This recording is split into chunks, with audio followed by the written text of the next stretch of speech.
आपने कहा आपकी हॉबी है ब्रिस्क वॉकिंग। सो ब्रिस्क वॉकिंग के 3 फायदे बता दीजिए। Yes ma'am. Personally for me मेरी फिजिकल हेल्थ इम्प्रूव हुई है। ब्रिस्क वॉकिंग से मुझे मेंटली भी रिलैक्स फील होता है। एंड थर्डली मैं कहीं भी जाना चाहती हूँ तो ट्रैफिक से इजीली निकल के पहुँच जाती हूँ instead of taking a car और scooty, so I can avoid traffic. And और आपने क्या अपनी हॉबीज बताई? Cycling and gardening at home. Is it kitchen garden? No, I mean normal pot gardening. Okay, तो क्या क्या आपने लगाया हुआ है?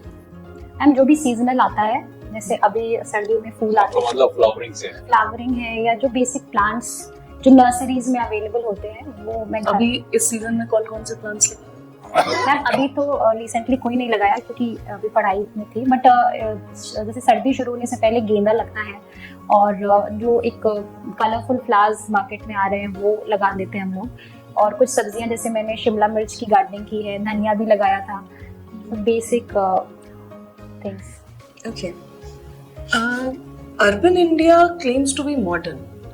Then why do honor killings still exist? Ma'am जो मॉडर्निटी है वो सिर्फ इंफ्रास्ट्रक्चर चेंज से नहीं आएगी। जब तक माइंडसेट्स को चेंज नहीं करेंगे तब तक ये अनफॉर्चुनेट इंसिडेंट्स होंगे। एंड इंडिया में जो अर्बनाइजेशन हुआ है वो as a migration from rural areas हुआ है। तो लोगों ने माइग्रेट किया है और वो एग्रीकल्चर से इंडस्ट्रियल या सर्विस सेक्टर में शिफ्ट हो गए हैं, लेकिन अभी भी उनका जो पर्सपेक्टिव है टुवर्ड्स वुमेन या जो सोच है वो चेंज नहीं हुई है। और उसके लिए हमें एक सिंस द बिगिनिंग जो जनरेशन को एक एजुकेशन दी जाती है या सीख दी जाती है उस पे काम करना पड़ेगा। एज अ ऑफिसर आप उस पर कुछ वर्क कर सकते हैं? क्या इसके लिए कुछ काम करा जा सकता है? यस मैम, ये रियलाइजेशन जरूरी है कि वुमेन का जो इन्वॉल्वमेंट है सोसाइटी में, इकोनॉमी में, वो if not better but definitely equal to men है। और ये माइंडसेट चेंज करना जरूरी है। तो इसके लिए जो हमारा एजुकेशनल करिकुलम है वो हम ऐसा बनाएं जिसमें सिर्फ मेन को, बच्चों को, लड़कों को स्ट्रॉन्ग दिखाना या सिर्फ वो काम पे जा रहे हैं और जो महिलाएं हैं वो घर पे खाना बनाएंगी, जैसे इस तरीके के आइडियाज को पोर्ट्रे ना किया जाए। इक्वल पार्टिसिपेशन दर्शाया जाए हमारे एजुकेशन जो करिकुलम है उसमें।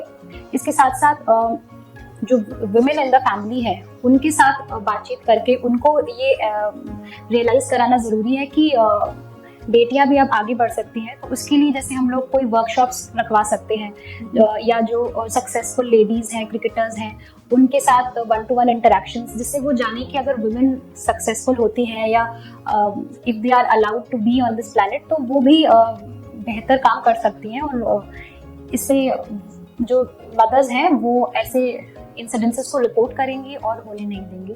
Okay. Last question from my side. Who's your role model? Ma'am, for me, my father is my role model.